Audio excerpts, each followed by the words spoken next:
Taylor Swift. So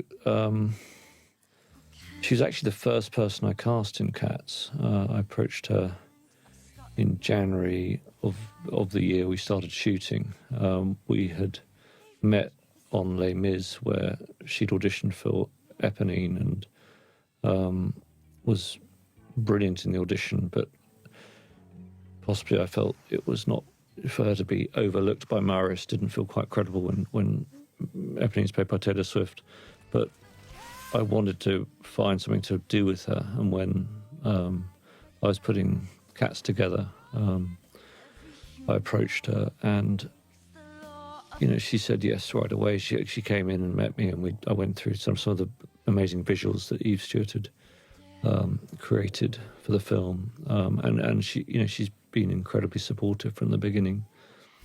This in the musical, this is danced by two cats, and actually took me a strangely long time to realise that it didn't need to be. And I finally called Andrew, slightly nervously, saying, does it have to be two? And he said, it doesn't need to be two at all.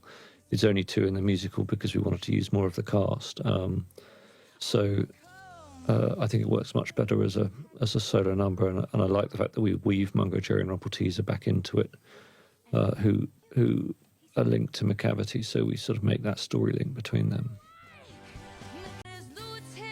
And the idea of the catnip actually came from Taylor Swift's dad.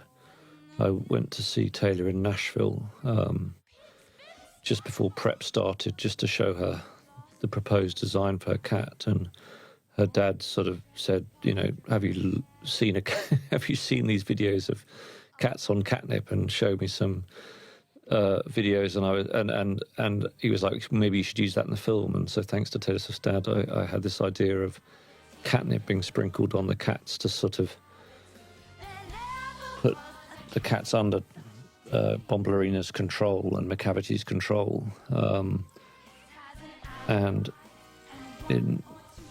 it was MPC who kind of helped realise the catnip as this incredible kind of gold, sparkling, magical substance, and therefore the kind of story within the song becomes about Victoria trying to be protected from being hit by the catnip, but of course she gets hit in the end, as does everyone, and the only person who's unaffected is Judy. Now, I think Laurie Davison does this so brilliantly. There's this idea of sort of doing lesser magic tricks really as a way of deferring the moment of truth, where he actually has to do the magical act of attempting to bring Deuteronomy back. It's like a sort of nervous deferral of what he's actually been asked to do, so the song becomes the digression from the action. And then it is gone, but you find it forever.